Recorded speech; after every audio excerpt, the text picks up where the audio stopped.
सीताराम, सभी को स्वागत है आपका चैनल ईसीजी न्यूरोलॉजी के अंदर। आज अपन बात करने वाले हैं most important topic digoxin toxicity के बारे में। इससे पहले जो लास्ट टॉपिक अपना हुआ था उसका नाम था डिगॉक्सिन इफेक्ट। तो आज अपन टॉक्सिसिटी के बारे में पढ़ेंगे कि डिगॉक्सिन टॉक्सिसिटी और डिगॉक्सिन इफेक्ट में फर्क क्या होता है, क्या इसके अंदर चेंजेस जो हैं अपन को देखने को मिलेंगे ईसीजी के अंदर, एंड क्या क्या इसके कॉजेज वगैरह होंगे। तो आज कंप्लीट इसके बारे में अपन इस लेक्चर के अंदर कवर करने वाले हैं। तो देखो, डिगॉक्सिन इफेक्ट अगर आपने नहीं पढ़ा है तो इससे जस्ट लास्ट वाली क्लास है डिगॉक्सिन इफेक्ट के नाम से, वो आप पढ़ लीजिए। उससे आपको इजीली समझ में आ जाएगा कि डिगॉक्सिन टॉक्सिसिटी क्या होती है। ठीक है, तो बात करते हैं डिगॉक्सिन टॉक्सिसिटी के बारे में। तो डिगॉक्सिन टॉक्सिसिटी का मतलब ही आपको समझ में आ रहा होगा कि डिगॉक्सिन जो ड्रग है उसकी क्या हो गई है, टॉक्सिसिटी। टॉक्सिसिटी कैसे कि अगर डिगॉक्सिन का अमाउंट बॉडी में ज्यादा हो जाए तो उससे क्या हो सकता है, उसकी टॉक्सिसिटी बढ़ सकती है। ठीक है, और टॉक्सिसिटी अगर बढ़ जाएगी तो जिसके कारण हार्ट के अंदर क्या क्या चेंजेस आएंगे, क्या क्या इफेक्ट्स देखने को मिलेंगे, तो वो सब कंप्लीट लेक्चर अपन पढ़ने वाले हैं। तो डिगॉक्सिन इफेक्ट के बारे में अपन ने पढ़ा था कि अगर कोई पेशेंट है जिस पेशेंट के हार्ट फेल अगर हो रखा है या सुप्रावेंट्रिकुलर टैकीकार्डिया अगर है, ठीक है, लाइक एट्रियल फिब्रिलेशन या एट्रियल फ्लटर, तो उन पेशेंट्स को अपन क्या देते हैं, डिगॉक्सिन ड्रग देते हैं। तो डिगॉक्सिन ड्रग देने से होता क्या है, डिगॉक्सिन ड्रग देने से हुआ क्या, एक तो हार्ट फेलियर वाले जो पेशेंट है जिनका हार्ट प्रॉपर पंप नहीं कर रहा, वो प्रॉपर पंपिंग करेगा तो कॉन्ट्रैक्शन बढ़ेगा। क्या बढ़ेगा, फोर्स ऑफ कॉन्ट्रैक्शन। तो फोर्स ऑफ कॉन्ट्रैक्शन बढ़ाता है। दूसरा काम क्या करता है, आपका हार्ट के अंदर जो इलेक्ट्रिकल एक्टिविटी जो है जैसे तेज हो गई है, हार्ट रेट बढ़ गई है, ठीक है, जैसे एट्रियल फिब्रिलेशन वगैरह हो गया है या एट्रियल फ्लटर वगैरह हो गया है, तो इन कंडीशंस के अंदर क्या होता है, आपकी रेट बढ़ जाती है, एट्रियल रेट बढ़ जाती है। तो रेट बढ़ने के कारण अब उस रेट को कम करने के लिए अपन कौन सी ड्रग देंगे, डिगॉक्सिन। तो डिगॉक्सिन क्या करेगी, उस रेट को भी कम कर देगी, और रेट को कम करेगी तो पेशेंट को रिलीफ मिलेगा। तो कहने का मतलब डिगॉक्सिन जो है आप सुप्रावेंट्रिकुलर टैकीकार्डियाज में और आपके हार्ट फेलियर वाले पेशेंट्स को देते हैं। ठीक है, ये इसका नॉर्मल डोज में दी जाती है। पर अगर इसका अमाउंट ज्यादा हो जाए बॉडी के अंदर, चाहे वो आपने इंटेंशनली लिया हो या चाहे वो किसी प्रकार से आपने वो डोज ज्यादा ले ली हो, या फिर आपकी जो किडनी जो है वो एक्सक्रीट नहीं कर पा रही उसको बॉडी से, तो उन सब के कारण क्या होगा, डिगॉक्सिन का अमाउंट बॉडी में ज्यादा हो जाएगा, और हायर डोज होने के कारण, लेवल ज्यादा होने के कारण क्या हो सकता है, टॉक्सिसिटी हो सकती है। और टॉक्सिसिटी अगर होगी तो क्या क्या चेंजेस देखने को मिलेंगे वो अपन पढ़ते हैं। तो बात करते हैं डिगॉक्सिन के बारे में। तो डिगॉक्सिन होती क्या है, पहले वो इंट्रोडक्शन वगैरह देख लेते हैं। तो डिगॉक्सिन होती क्या है, digoxin is a cardiac glycoside. Cardiac glycosides क्या होती है, ऐसी ड्रग जो हार्ट की पंपिंग को बढ़ाए, हार्ट के कॉन्ट्रैक्शन को तेज करे, मतलब फोर्सफुल करे। ठीक है, कैसे करे, फोर्सफुल। देखो, तेज कॉन्ट्रैक्शन, एक तो बोलूंगा तेज कॉन्ट्रैक्शन, एक बोलूंगा फोर्सफुल कॉन्ट्रैक्शन, पूरे फोर्स से कॉन्ट्रैक्शन हो रहा है, तो ये क्या कराती है, फोर्सफुल कॉन्ट्रैक्शन कराती है। ठीक है, तो कार्डिक ग्लाइकोसाइड क्या होती है, ऐसी ड्रग्स जो हार्ट के कॉन्ट्रैक्शन को फोर्सफुली कराए। तो ये डिगॉक्सिन क्या कार्डिक ग्लाइकोसाइड है, that mainly used for the heart failure patient. किनको देते हैं, मेनली अपन हार्ट फेलियर वाले पेशेंट्स को देते हैं, एट्रियल फिब्रिलेशन वाले पेशेंट्स को देते हैं, और साथ के साथ एट्रियल फ्लटर वाले पेशेंट्स को देते हैं। एट्रियल फिब्रिलेशन और एट्रियल फ्लटर क्या होते हैं, सुप्रावेंट्रिकुलर टैकीकार्डियास होते हैं। तो ठीक है, तो इन पेशेंट्स को देते हैं। नेक्स्ट बात करते हैं, it increase the force of contraction. किसको बढ़ाता है, ये फोर्स ऑफ कॉन्ट्रैक्शन को बढ़ाता है। उसके अलावा lowers the heart rate, heart rate को क्या करता है, लो करता है, कम करने का काम करता है डिगॉक्सिन। ठीक है, ये नॉर्मल डिगॉक्सिन की बात हो रही है, अभी डिगॉक्सिन ड्रग की बात हो रही है, टॉक्सिसिटी की बात नहीं हो रही। ठीक है, तो डिगॉक्सिन क्या करता है, कॉन्ट्रैक्शन, फोर्स ऑफ कॉन्ट्रैक्शन को बढ़ाता है, साथ में हार्ट रेट को कम करने का काम करता है। ठीक है, अब बात करते हैं इसके अलावा। तो digoxin is a drug that comes from leaves of the foxglove plant, जिसको कहते हैं डिजिटेलिस लानाटा। डिजिटेलिस लानाटा नाम का एक पेड़ है, उसकी पत्तियों से ये निकाला जाता है, ये ड्रग जो है डायरेक्टली वहां से लिया जाता है। ठीक है, नेक्स्ट बात करते हैं डिगॉक्सिन टॉक्सिसिटी। अब ये इसकी डेफिनेशन आ गई। डिगॉक्सिन टॉक्सिसिटी क्या है, इज ए कंडीशन इन विच, एक ऐसी स्थिति है जो कब होती है, अकर व्हेन, कब होती है, जब level of the digoxin become high, जब डिगॉक्सिन का जो लेवल है बॉडी के अंदर वो क्या हो जाए, हाई हो जाए, जिसके कारण which produce harmful effects on the different organs, जिसके कारण ये एक हार्मफुल इफेक्ट्स जो है, ठीक है, हार्मफुल चीजें जो है, इफेक्ट जो है अपने बॉडी ऑर्गन्स के ऊपर शो करेगा। ठीक है, जैसे कि अगर आपके गैस्ट्रोइंटेस्टाइनल की बात करें, अगर डाइजेस्टिव सिस्टम की बात करें उसमें इफेक्ट शो करेगा, आपके ब्रेन में न्यूरोलॉजिकल में इफेक्ट शो करेगा, आपके हार्ट के अंदर इफेक्ट शो करेगा। तो अगर इसका अमाउंट बढ़ जाता है, हाई हो जाता है, जिसके कारण से अनेक प्रकार के आपको हार्मफुल इफेक्ट देखने को मिलते हैं। नेक्स्ट बात करते हैं, the therapeutic serum digoxin level is 0.5 से लेके 2 Ng पर ml। Ng पर ml का मतलब है नैनोग्राम पर मिलीलीटर। तो कितना रहता है, नॉर्मल डोज कितना रहता है, 0.5 से 2 Ng पर ml। ये क्या है, therapeutic serum. Therapeutic serum digoxin level का मतलब है, देखो थेरापेटिक अपन यूज करते हैं भाई कोई चीज को अपन सही करने के लिए, ट्रीट करने के लिए, सही करने के लिए अगर कोई चीज देते हैं उसको अपन क्या यूज करते हैं, थेरापेटिक, मतलब उसका मतलब होता है थेरापेटिक, मतलब कोई चीज, अब जैसे मैं कोई चीज दवा ले रहा हूँ तो वो दवा मेरे लिए क्यों ली जा रही है, उपचार के लिए, तो उपचार क्या है, थेरापेटिक, मतलब एक उपचार के लिए जो मैं काम में ले रहा हूँ वो थेरापेटिक। तो थेरापेटिक डिगॉक्सिन लेवल मतलब नॉर्मल जो इसका काम, उपचार के लिए जो दवाई अपन यूज में लेते हैं कितनी होती है, उसकी जो वैल्यू है कितनी है, 0.5 से 2 mg पर ml तक इसकी नॉर्मल डोज होती है। पर अगर इसकी मात्रा बढ़ जाती है, इससे ज्यादा हो जाती है, तो उसको अपन क्या बोलते हैं, digoxin toxicity. It can cause gastrointestinal distress. अब टॉक्सिसिटी के कारण क्या हो सकता है, गैस्ट्रोइंटेस्टाइनल डिस्ट्रेस। गैस्ट्रोइंटेस्टाइनल डिस्ट्रेस का मतलब आपके पेट के अंदर खराबी हो सकती है, गड़बड़ी हो सकती है, ठीक है। उसके अलावा आपको क्या हो सकता है, हाइपरकैलेमिया, क्या हो सकता है, हाइपरकैलेमिया मतलब पोटेशियम की मात्रा ज्यादा हो सकती है। उसके अलावा क्या हो सकता है, आपके अरेथमिया, क्या हो सकता है, अरेथमिया हो सकता है, ठीक है। इससे ज्यादा लाइफ थ्रेटनिंग अरेथमिया हो सकता है, पेशेंट की जान भी जा सकती है। इसमें इंस्टेंट इमीडिएट ट्रीटमेंट की जरूरत होती है अगर टॉक्सिसिटी हो जाए तो। कौन कौन से अरेथमिया हो सकते हैं, जैसे कि ये क्या करता है, इंक्रीज ऑटोमेटिसिटी, ये क्या कर देता है, आपकी ऑटोमेटिसिटी को बढ़ा देता है। अब ऑटोमेटिसिटी क्या होती है, the ability to generate electrical impulses, मतलब कि आपके हार्ट के अंदर इलेक्ट्रिकल इम्पल्सेस प्रॉपर जनरेट होती रहती है। अब वो प्रॉपर जनरेट होती है, एक फिक्स टाइम पे जनरेट होती है, जैसे ऐसे नोड है एक प्रॉपर फिक्स टाइम पे इम्पल्स जनरेट करता है, उसको अपन कहेंगे ऑटोमेटिसिटी। तो ये क्या है, टॉक्सिसिटी से क्या हो सकती है, आपकी ऑटोमेटिसिटी और ज्यादा बढ़ सकती है, ठीक है। जो ऐसे नोड है या एवी नोड, ये ज्यादा इम्पल्स फायर कर सकते हैं। उसके अलावा ये क्या कर सकता है, एवी नोड को ब्लॉकेज कर सकता है। अब नॉर्मल भाषा में मैं कहूं तो देखिए यहाँ पे आपको समझना है भाई, आपको पता है ऐसे node normal electrical impulse generate करता है, तो ऐसे नोड इलेक्ट्रिकल इंपल्स जनरेट करता है, तो उस कंडीशन को अपन कहते हैं ऑटोमेटिसिटी, क्योंकि इलेक्ट्रिकल्स ऑटोमेटिकली जनरेट हो रही है, ठीक है। अब यहाँ पे आपके इलेक्ट्रिकल इंपल्सेस जो है, देखिए यहाँ पे आपके इलेक्ट्रिकल इंपल्सेस जो है कहाँ से, एवी नोड से नीचे की तरफ जाती है, तो एवी नोड उसको कंडक्शन कराने का काम करता है, फ्लो कराने का काम करता है। तो एवी नोड क्या कराता है, कंडक्शन कराता है, ठीक है, क्या कराता है, कंडक्शन, इंपल्स उसको फ्लो कराने का काम करता है, ठीक है। उसके अलावा क्या होता है आपके, उसके अलावा आपकी जो मसल्स है, ये जो मसल्स है, ठीक है, हार्ट मसल्स, हार्ट सेल्स है, इनका फोर्स ऑफ कॉन्ट्रैक्शन बढ़ता है। क्या बढ़ता है, फोर्स ऑफ कॉन्ट्रैक्शन। कौन बढ़ता है, डिगॉक्सिन, फोर्स ऑफ कॉन्ट्रैक्शन। तो एवी कंडक्शन को कम करना, फोर्स ऑफ कॉन्ट्रैक्शन को बढ़ाना और ऑटोमेटिसिटी को कम करना, ये तीन काम किसके होते हैं। और एक और काम होता है, इसका नाम होता है एक्साइटेबिलिटी। एक्साइटेबिलिटी का मतलब होता है आपकी जो मसल्स है, देखिए आपको पता है एक चीज कि आपकी वेंट्रिकल की मसल्स के पास भी ये पावर होती है कि वो किसी एक्सटर्नल स्टिमुलेशन से इलेक्ट्रिकल इंपल्सेस जनरेट कर सके। भाई अगर मान के चलो आपका ऐसे नोड खराब हो जाए, एवी नोड खराब हो जाए, बंडल ऑफ खराब हो जाए, तो आपकी वेंट्रिकल की सेल्स भी खुद इंपल्सेस जनरेट कर सकती है, ठीक है। उसको अपन क्या कहते हैं, एक्साइटेबिलिटी।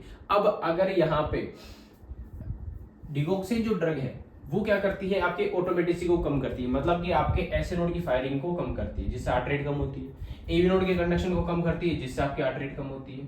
फोर्स ऑफ कॉन्ट्रैक्शन को बढ़ाती है ताकि कॉन्ट्रैक्शन अच्छे से होता है, ठीक है। और एक्साइटेबिलिटी को क्या करती है, कम करती है। पर अब यहाँ पे क्या हो रहा है, अगर इसका अमाउंट ज्यादा हो जाए, डिगॉक्सिन टॉक्सिसिटी हो जाए, मतलब इसका अमाउंट ज्यादा हो जाए बॉडी के अंदर, तो क्या हो सकता है, तो आपके क्या होगा, ऑटोमेटिसिटी भी बढ़ सकती है। ऑटोमेटिसिटी बढ़ी तो ऐसे और ज्यादा फायर कर सकता है। एवी कंडक्शन जो है वो ब्लॉक हो सकता है, एवी कंडक्शन बिल्कुल ब्लॉक हो सकता है या डिले हो सकता है। उसके अलावा फोर्स ऑफ कॉन्ट्रैक्शन जो है वो भी इरेगुलर हो सकता है, तेज हो सकता है और भी ज्यादा हार्मफुल हो सकता है। उसके अलावा एक्साइटेबिलिटी जो है वो भी बढ़ सकती है, आपके हार्ट से इलेक्ट्रिकल इंपल्सेस और ज्यादा जनरेट होने लग जाएगी, मसल से जनरेट होने लग जाएगी। तो ये सारी कंडीशंस हो सकती है, जिसको अपन वेंट्रिकुलर एक्टोपिक कहते हैं, एक्टोपिक बीट जनरेट होने लग जाएगी। तो ये सारी कंडीशन हो सकती है अगर पेशेंट के क्या है, डिगॉक्सिन टॉक्सिसिटी हो जाए तो, ठीक है। अब बात करते हैं कि ईसीजी क्राइटेरिया में क्या क्या देखने को मिलेंगे। तो इसके ईसीजी क्राइटेरिया आपको सबसे पहले देखने को मिलेंगे, वो है सुप्रावेंट्रिकुलर टेकीकार्डिया। क्या देखने को मिलेगा, सुप्रावेंट्रिकुलर टेकीकार्डिया। अब सुप्रावेंट्रिकुलर टेकीकार्डिया क्यों, भाई आप ये सोचोगे कि ये पेशेंट को अपन क्यों देते हैं, डिगॉक्सिन देते हैं ताकि सुप्रावेंट्रिकुलर टेकीकार्डिया नहीं हो।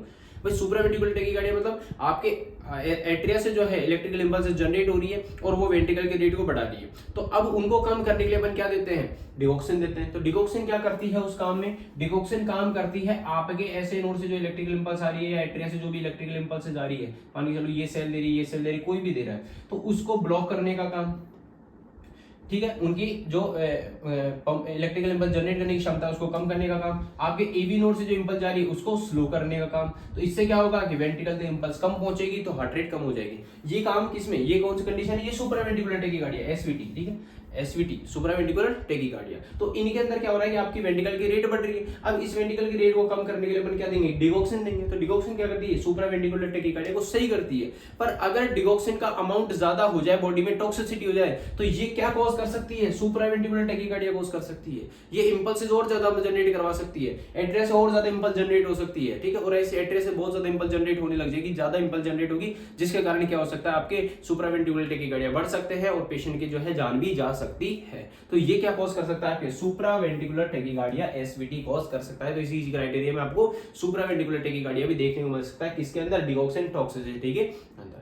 दूसरा बात करते हैं इसका सबसे मोस्ट मेजर जो है ईसीजी क्राइटेरिया जो है आपको लिखना है, वो क्या है, वो है आपका वेंट्रिकुलर प्रीमेच्योर कॉम्प्लेक्स, वीपीसी जिसको कहते हैं। वेंट्रिकुलर प्रीमेच्योर कॉम्प्लेक्स क्या होता है, वेंट्रिकुलर प्रीमेच्योर कॉम्प्लेक्स का मतलब आपके वेंट्रिकल से, देखिए ये जो वेंट्रिकल है, इस वेंट्रिकल से इलेक्ट्रिकल इंपल्स जनरेट हो, मान के चलो ये जो बीट, ये जो सेल है, इसने इलेक्ट्रिकल बीट दी, एक बीट दी तो क्या हुआ, अब आपको पता है एस नोड से इलेक्ट्रिक, एक एस नोड से बीट आई, वो आपकी एवी नोड तक गई, बंडल ऑफ इस पूरे वेंट्रिकल के अंदर के, तो एक P Q R S T बना नॉर्मल।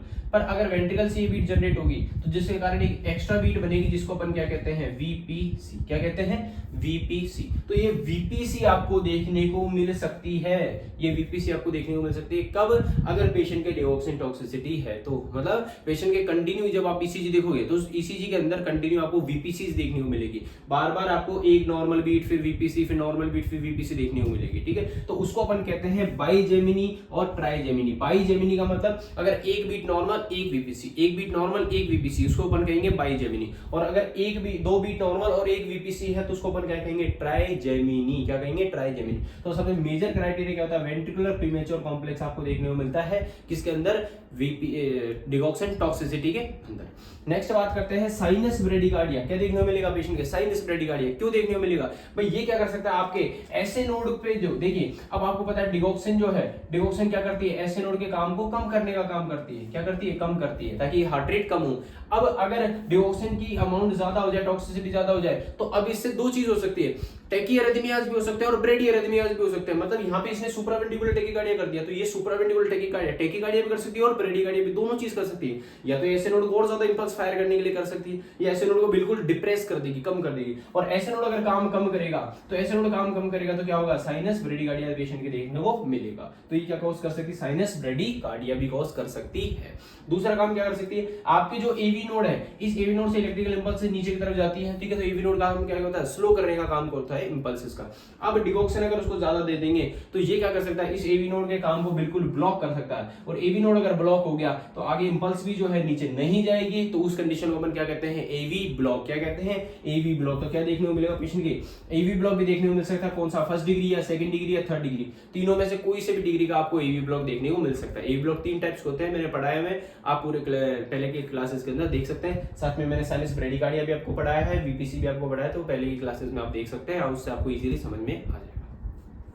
नेक्स्ट बात करते हैं वेंट्रिकुलर टैकीकार्डिया। जिसके अलावा क्या हो सकता है पेशेंट के, वेंट्रिकुलर टैकीकार्डिया हो सकता है। क्यों हो सकता है भाई, ये जैसे मैंने बताया कि वीपीसी से, डिगॉक्सिन टॉक्सिसिटी से क्या हो सकता है, वीपीसी हो सकती है। और वेंट्रिकल से बीट अगर जनरेट होने लग गई, और वेंट्रिकल अगर जो है 100 से ज्यादा बीट जनरेट करने लग गया, मान के चलो वेंट्रिकल से 100 से ज्यादा बीट जनरेट होने लग गई, एक सेल ने बीट जनरेट करी, दूसरी सेल ने बीट जनरेट करी, तो अब क्या होगा, वेंट्रिकल की जो रेट है वो कितनी हो जाएगी, more than 100 beat per minute. और 100 बीट पर मिनट हो जाएगी तो उसको अपन क्या कहेंगे, वेंट्रिकुलर टैकीकार्डिया। क्या कहेंगे, वेंट्रिकुलर टैकीकार्डिया। मतलब अगर कंटिन्यू पेशेंट की वीपीसी देखने को मिलेगी कितनी रेट पे, 100 से अधिक की रेट पे, तो उसको अपन क्या कहेंगे, वेंट्रिकुलर टैकीकार्डिया। तो ये टॉपिक भी मैंने आपको पहले क्लासेस में पढ़ाया है, उसको आप देख लीजिए, आपको इजीली समझ में आ जाएगा। साथ में वेंट्रिकुलर फिब्रिलेशन भी पढ़ाया है, तो ये भी आप देख सकते हैं। तो ये पर कंडीशन जितना होगी जब बहुत ज्यादा सीवियर केसेस, मतलब बहुत ज्यादा टॉक्सिसिटी हो गई, सीवियर टॉक्सिसिटी हो गई, उस वाली कंडीशन के अंदर आपको वेंट्रिकुलर टैकीकार्डिया देखने को मिल सकता है और वेंट्रिकुलर फिब्रिलेशन देखने को मिल सकता है। नेक्स्ट बात करते हैं स्लो एएफ। साथ में क्या देखने को मिल सकता है पेशेंट की, स्लो एएफ। स्लो एएफ का मतलब एट्रियल फिब्रिलेशन देखने को मिल सकता है, पर स्लो रेट पे। भाई देखिए एट्रियल फिब्रिलेशन का आपको पता है कि एट्रियल की रेट जो है बहुत ज्यादा हो जाती है, बहुत तेज हो जाती है, ठीक है। एट्रियल की रेट जो है बहुत तेज हो जाती है। अब स्लो एएफ का मतलब है कि एट्रिया की रेट जो है वो तो क्या है, हाई है। क्या है, हाई। पर वेंट्रिकल की जो रेट है वो क्या है, स्लो। मतलब मान लीजिए एट्रिया 200 बार बीट कर रहा है, पर वेंट्रिकल अगर 60 से कम बार बीट कर रहा है, तो अब क्या हुआ, स्लो एएफ। स्लो एएफ क्यों भाई, वेंट्रिकल जो है वो धीरे बीट कर रहा है, पर एट्रिया बहुत तेज बीट कर रहा है। आई बात सुनने, एट्रिया अलग बीट कर रहा है, वेंट्रिकल अलग बीट कर रहा है। एट्रिया से अब दोनों में करेक्शन किस प्रकार से, वो चीज आपको समझनी, फिर आपको इजीली समझ में आएगा। देखिए क्या होता है भाई, आपको पता है एस नोड से इलेक्ट्रिकल इंपल्स जनरेट होती है, जनरेट होने के बाद में वो कहाँ जाती है, आपके वेंट्रिकल के पास। किसके थ्रू जाती है, आपके इस एवी नोड के थ्रू जाती है। अब अगर एट्रिया से मान के चलो 100 बीट जनरेट हो और वेंट्रिकल तक अगर 100 जाए, यहां से 100 जाए, तो एट्रिया भी कितनी बार बीट करा, 100 बार, वेंट्रिकल भी 100 बार। पर अब डिगॉक्सिन टॉक्सिसिटी की वजह से क्या हो रहा है, एवी नोड क्या हो रहा है, ब्लॉक। तो ऐसे नोड से मान के चलो 100 बीट जनरेट हो रही है और वेंट्रिकल के पास सिर्फ 50 ही पहुंच रही है, कुछ ब्लॉक हो गई, कुछ ही गई। तो वेंट्रिकल और एट्रिया में दोनों में अलग अलग, एट्रिया कितनी बार बीट करा, 100 बार, वेंट्रिकल कितनी बार बीट करा, 50 बार। तो एट्रिया और वेंट्रिकल दोनों अलग अलग बीट कर रहे हैं भाई, एट्रिया ज्यादा बार, वेंट्रिकल कम बार। तो वेंट्रिकल अगर स्लो बीट करेगा तो उसको अपन क्या कहते हैं, स्लो एएफ। क्या कहेंगे, स्लो एएफ। मतलब ऐसा ये एट्रियल फिब्रिलेशन जिसके अंदर वेंट्रिकल की रेट कम होती है। तो ये इसकी ECG criteria, major ECG criteria ये है। आपको ध्यान रखना है कि इसमें वेंट्रिकुलर प्रीमेचर कॉम्प्लेक्स जो है मोस्ट इंपोर्टेंट है, इसको आपको लिखना ही लिखना है सबसे टॉप के ऊपर। आई बात समझ में? तो ये होगा इसका इंट्रोडक्शन, ये हो गया आपकी ईसीजी क्राइटेरिया। अब बात करते हैं कि किस किस कारण की वजह से ये होता है, क्या क्या मेनली इसके कारण होते हैं। देखिए ज्यादा बड़ा टॉपिक नहीं, बहुत छोटा सा टॉपिक है, पर इंपॉर्टेंट है एग्जाम के पॉइंट ऑफ व्यू से। डिगॉक्सिन इफेक्टिव और डिगॉक्सिन टॉक्सिसिटी भी, ठीक है। अभी मैं डिफरेंस भी लास्ट में आपको बताता हूँ। बात करते हैं कॉजेस की, तो क्या क्या इसके कॉजेस, मेजर कॉजेस क्या, डिगॉक्सिन ओवरडोज। डिगॉक्सिन ओवरडोज का मतलब अगर डिगॉक्सिन अमाउंट जो है, डिगॉक्सिन जो ड्रग है उसका ओवरडोज हो गया, ज्यादा डोज आपने ले ली हो, तो ज्यादा डोज लेने के कारण क्या हो सकता है, टॉक्सिसिटी हो सकती है। सीधी सी बात है भाई, 1 mg की दवाई आपने 2 mg ले ली, तो अब उसका अमाउंट बढ़ गया, अमाउंट बॉडी में बढ़ गया, तो वो टॉक्सिसिटी कॉज कर सकता है। रीनल फेलियर, रीनल फेलियर मतलब अगर किडनी फेल हो जाए, किडनी फेल होने के कारण क्या हो सकता है, अगर किडनी अगर फेल हो जाती है पेशेंट की, तो क्या होगा, किडनी जो अगर फेल होती है तो किडनी बॉडी से डिगॉक्सिन को बाहर नहीं निकाल पाएगी। आपको पता है कोई भी ड्रग आप लेते हो तो वो क्या होती है, काम करने के बाद में बॉडी से बाहर निकल जाती है। पर अब डिगॉक्सिन आपने ले ली और लेने के बाद में अगर ये किडनी से बाहर नहीं निकली, किडनी अगर फेल है तो किडनी उसको बाहर नहीं निकालेगी, नहीं निकालेगी तो बॉडी में डिगॉक्सिन बढ़ती जाएगी, और डिगॉक्सिन अगर बढ़ती जाएगी तो टॉक्सिसिटी हो जाएगी। नेक्स्ट बात करते हैं हाइपोकैलेमिया, मोस्ट इंपोर्टेंट कॉज है इसका, मोस्ट इंपोर्टेंट, इसके आगे आप स्टार लगा लीजिए, आपको ये तो लिखना ही लिखना है। हाइपोकैलेमिया अगर है तो अगर पोटेशियम की मात्रा कम है बॉडी के अंदर, तो जिसके कारण क्या हो सकता है, आपके टॉक्सिसिटी बढ़ने के कारण ज्यादा हो सकता है। क्यों हो सकता है, क्योंकि आपको पता है कि डिगॉक्सिन जो है किस पे काम करती है, सोडियम पोटेशियम पंप पे काम करती है। किस पे काम करती है, सोडियम पोटेशियम एटीपीज पंप पे काम करती है। इस पंप के काम करने के लिए क्या जरूरी है, आपके पोटेशियम का भी नॉर्मल होना जरूरी है, आपका सोडियम का भी नॉर्मल होना जरूरी है, ठीक है। अब अगर पोटेशियम की मात्रा कम होगी तो सोडियम पोटेशियम पंप जो है वो काम कम करेगा, ठीक है, बिल्कुल स्लो हो जाएगा, और टॉक्सिसिटी होने के कारण ये बिल्कुल बंद हो जाएगा। भाई आपको पता है डिगॉक्सिन क्या करती है, इस पंप को बंद करने का काम करती है, ठीक है। दो तरीके, एक तो इनहिबिट और एक होता है ब्लॉक। इनहिबिट का मतलब क्या होता है कि एक तो उसके काम को कम करना, ठीक है, पंप चल रहा है पर उसको कम कर दिया, ठीक है, जैसे 100 पंप चल रहा है तो 100 में से 50 कम बंद कर दिए, 50 चल रहे हैं, मतलब पूरे बंद नहीं करते। ब्लॉक का मतलब बिल्कुल ब्लॉक कर देना। तो अब क्योंकि पोटेशियम की मात्रा अगर बॉडी में कम है, पहले से ही कम है, तो ये पंप प्रॉपर काम ही नहीं करेगा। तो इसमें क्या होता है, आपको पता है सोडियम अंदर से बाहर जाते हैं, पोटेशियम बाहर से अंदर की तरफ आता है, ये चीज चलती है। अब क्योंकि पोटेशियम पहले से ही कम है, तो कम होने के कारण क्या होगा, ये जो साइकिल है ये साइकिल डिस्टर्ब हो जाएगी, और डिस्टर्ब होने के कारण क्या हो सकता है, आपके डिस्टर्ब होने के कारण ये जो पंप है बिल्कुल ब्लॉक हो सकता है, बॉडी के अंदर पोटेशियम जो है ज्यादा हो सकता है, और ज्यादा होने के कारण टॉक्सिसिटी बढ़ सकती है, और टॉक्सिसिटी अगर बढ़ जाएगी तो पेशेंट की क्या हो सकता है, ये सब अरेथमिया हो सकते हैं। नेक्स्ट अपन बात करते हैं हाइपर कैल्सीमिया। हाइपर कैल्सीमिया का मतलब अगर कैल्शियम की मात्रा ज्यादा है, ये भी इंपॉर्टेंट है भाई। आपको पता है कि डिगॉक्सिन करती है, डिगॉक्सिन सेल के अंदर कैल्शियम बढ़ाने का काम करती है। ये सारी जो साइकिल चल रही है, ये क्यों चल रही है, ताकि कैल्शियम बढ़े। अब कैल्शियम क्या कराता है, फोर्स ऑफ कॉन्ट्रैक्शन को बढ़ाता है। क्या बढ़ाता है, फोर्स ऑफ कॉन्ट्रैक्शन को बढ़ाता है। भाई आपको पता है कि कैल्शियम का काम है फोर्स ऑफ कॉन्ट्रैक्शन को बढ़ाना। इसको क्यों दे रहे हैं, ताकि हार्ट फेलियर वाले पेशेंट को रिलीफ मिले, ताकि उनके फोर्स ऑफ कॉन्ट्रैक्शन बढ़े। अब फोर्स ऑफ कॉन्ट्रैक्शन को बढ़ाना है तो कैल्शियम को बढ़ाना पड़ेगा। अब कैल्शियम को बढ़ाने के लिए अपन क्या देते हैं, डिगॉक्सिन देते हैं। डिगॉक्सिन किस पे काम करता है, इस पे काम करता है। अब पहले से ही अगर किसी की कैल्शियम ज्यादा है और उसको आप डिगॉक्सिन दे दो तो कैल्शियम की मात्रा और ज्यादा हो सकती है। भाई आप पहले से उसकी कैल्शियम बहुत ज्यादा है, आपने डिगॉक्सिन दे दी तो बॉडी के अंदर जो है कैल्शियम की मात्रा और ज्यादा होगी, सेल के अंदर कैल्शियम की मात्रा और ज्यादा हो जाएगी, और जितनी ज्यादा सेल के अंदर कैल्शियम की मात्रा होगी, कॉन्ट्रैक्शन उतना ही तेज होगा, और जितना तेज कॉन्ट्रैक्शन होगा, तो अब क्योंकि बार बार कॉन्ट्रैक्शन तेज होने की वजह से क्या हो सकता है, आपके सेल के अंदर इंपल्स जनरेट हो सकती है, एक्स्ट्रा बीट जनरेट हो सकती है, एक्टोपिक जनरेट हो सकती है, एट्रियल अरिथमिया हो सकता है, वेंट्रिकुलर अरिथमिया हो सकता है, वेंट्रिकुलर टैकीकार्डिया हो सकता है, फिब्रिलेशन हो सकता है, कुछ भी हो सकता है। मतलब ये लाइफ थ्रेटनिंग अरिथमिया हो सकते हैं, जीवन घातक अरिथमिया हो सकते हैं, किसकी वजह से, कैल्शियम की ज्यादा होने की वजह से। इसलिए हाइपरकैलेमिया वाले पेशेंट के कारण भी आपके क्या देखने को मिल सकता है, डिगॉक्सिन टॉक्सिसिटी देखने को मिल सकती है। अगला है डिहाइड्रेशन। डिहाइड्रेशन की बात करते हैं। देखो डिहाइड्रेशन में क्या होता है, मतलब सीधी भाषा में कहे तो पानी की कमी। अब अगर बॉडी में पानी की कमी है तो बॉडी में से यूरिन भी बाहर कम निकलेगी। अगर कोई ऐसा पेशेंट है जो डिगॉक्सिन ले रहा है, उसकी बॉडी में पानी की कमी है, तो देखिए मान के चलो अभी नॉर्मल पानी है तो किडनी प्रॉपर एक्सक्रीट करेगी यूरिन को, तो जो ड्रग है वो भी साथ के साथ निकल जाएगी। पर अगर अब मेरे पानी की कमी है और मैंने अगर डिगॉक्सिन ली है, तो अब डिगॉक्सिन जो है उसका अमाउंट है और पानी की कमी, अब किडनी जो है पानी कम निकालेगी बॉडी से, क्योंकि पानी की कमी है। ये तो होता है, पानी की कमी होने के कारण किडनी बाहर का पानी कम निकालेगी तो डिगॉक्सिन भी बाहर कम जाएगी, तो बॉडी में डिगॉक्सिन बढ़ती जाएगी, तो जिस कारण से क्या हो सकता है, उस पेशेंट की डिगॉक्सिन टॉक्सिसिटी हो सकती है। उसके अलावा एल्डर एज मतलब बूढ़े लोगों के अंदर मेनली देखने को मिल सकती है, क्योंकि बूढ़े के लोगों के अंदर क्या होता है, आपके हार्ट का कॉन्ट्रैक्शन थोड़ा ज्यादा स्लो हो सकता है, उनकी ऑटोमेटिसिटी बढ़ सकती है। इन वजह के कारण जो है पेशेंट के रिस्क होता है एल्डर वाले पेशेंट के टॉक्सिसिटी होने का। नेक्स्ट बात करते हैं क्या क्या सिम्टम्स है। देखिए ऐसे तो बहुत सारे सिम्टम्स होते हैं इसके, गैस्ट्रोइंटेस्टाइनल में अलग अलग रहते हैं, ठीक है। जैसे पेट की अगर मैं बात करूं तो पेट में क्या रहेगा, नोज या वोमिटिंग, जी उसका जी घबराएगा, वोमिटिंग आएगी। इसका भी मेन रीजन जो है मैं आपको बता देता हूं कि किस प्रकार से ये होता है। देखिए आपकी जो ये नोजिया वोमिटिंग वगैरह का जो काम है, ये आपके ब्रेन का एक पार्ट होता है CTZ। कौन सा होता है, CTZ, ठीक है, कीमो रिसेप्टर ट्रिगर जोन। कौन सा, कीमो रिसेप्टर ट्रिगर जोन। ये क्या कराता है, आपके जो भी आपको उल्टी आती है या कोई भी उबासी वगैरह आती है, ये चीजें जो होती है ये कौन कंट्रोल करता है, आपका CTZ पार्ट, ब्रेन का एक पार्ट होता है CTZ, ठीक है, कीमो रिसेप्टर ट्रिगर जोन, तो ये कंट्रोल करके रखता है। अब अगर ये स्टिमुलेट हो जाए, तो ये स्टिमुलेट होगा तो आपको बार बार वोमिटिंग आएगी, जी घबराएगा, ठीक है, तो ये सब चीजें आपको देखने को मिलेगी, ठीक है। हेलुसिनेशन होगी, भ्रम होगा, ठीक है, बहुत सारी कंडीशंस होने लगे, डिप्रेशन में होने का, कंफ्यूजन वगैरह होने लग जाएगा।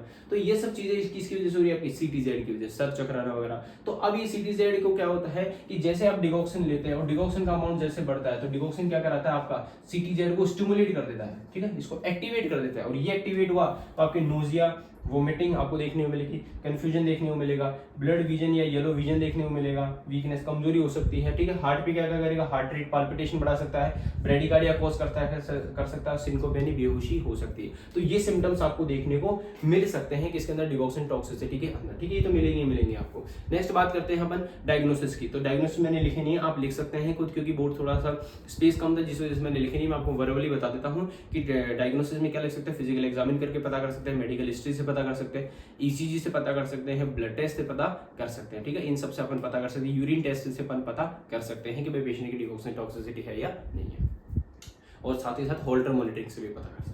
नेक्स्ट बात करते हैं क्या क्या ट्रीटमेंट है। तो देखिए ट्रीटमेंट इसका बहुत इजी है, और एक ट्रीटमेंट ऐसा है जिसको तो आपको याद रखना ही रखना है, वो है आपका ट्रीटमेंट क्या है। अगर किसी पेशेंट की टॉक्सिसिटी हो जाए तो आपको पता है कि इस पेशेंट की जान जा सकती है, लाइफ थ्रेटनिंग एरिथमिया हो सकते हैं, तो उस पेशेंट को क्या देना है, एंटीडोट देना है। इसके अगेंस्ट काम करने वाली जो इसको काम को, इसके वर्क को कम कर दे, बंद कर दे, तो उसका एंटीडोट क्या होगा, डिगॉक्सिन इम्यून फैब। क्या है, डिगॉक्सिन इम्यून फैब अपन देंगे, ताकि आपका जो डिगॉक्सिन टॉक्सिसिटी हो रही है वो बंद हो जाए, डिगॉक्सिन टॉक्सिसिटी ना हो। अब ये काम किस तरीके से करेगा भाई, जो आपके डिगॉक्सिन जो के ड्रग जो मॉलिक्यूल्स हैं, ठीक है, ये जो ड्रग मॉलिक्यूल्स हैं इन पे जाके चिपक जाएगा, इनको बाइंड कर लेगा, और इनको बाइंड करने के बाद में ये जब इनके साथ चिपक के बाइंड हो जाएगा तो ये इस डिगॉक्सिन को किसी और के साथ अटैच नहीं होने देगा। भाई आपको पता है कि ये हार्ट मसल्स पे काम करते हैं डिगॉक्सिन। अब आपने जो दवा ली है, अब जैसे आप उसको डिगॉक्सिन इम्यून फैब दोगे तो वो डिगॉक्सिन इम्यून फैब क्या करेगा, उन पे जाके चिपक जाएगा डिगॉक्सिन पार्टिकल्स पे। अब अगर ये खुले रहते तो ये हार्ट पे जाके वर्क करते, काम करते, इफेक्ट शो करते, पर अब क्योंकि इन पे बाइंड हो गए हैं तो जिस वजह से ये क्या करेंगे, बाइंड होने के बाद में सीधा यूरिन के थ्रू बॉडी से निकल जाएंगे, और बॉडी के थ्रू निकल जाएंगे तो डिगॉक्सिन की मात्रा कम हो जाती है। इस प्रकार से ये काम करते हैं। आई बात समझ में। तो क्या देना होता है, digoxin immune fab. Most important question है, वाइवा के अंदर भी पूछा जाता है कि डिगॉक्सिन टॉक्सिसिटी का एंटीडोट क्या होता है, तो आपको बताना है डिगॉक्सिन इम्यून फैब।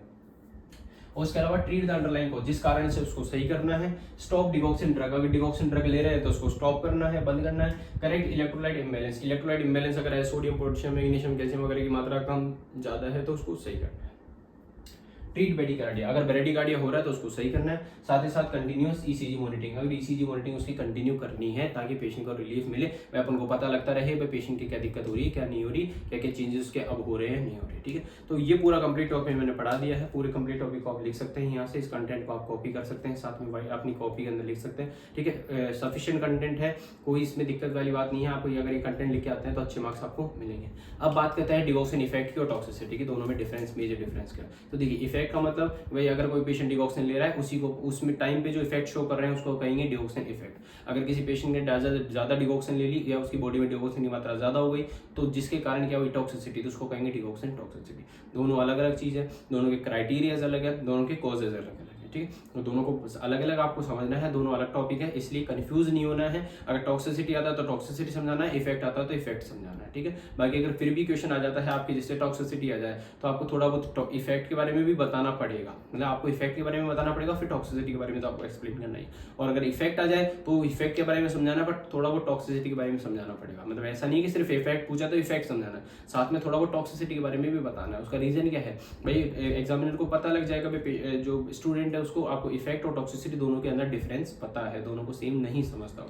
क्राइटेरिया दोनों के बिल्कुल अलग है, मैच नहीं करते, तो क्राइटेरिया अलग अलग तरीके से याद करना है, ठीक है। उसके बहुत मेजर क्राइटेरियाज थे, इसके थोड़े सिंपल क्राइटेरियाज हैं। तो और अगर कोई दिक्कत आती है आपको तो कमेंट सेक्शन में आप पूछ सकते हैं। Thank you for watching, follow for more content.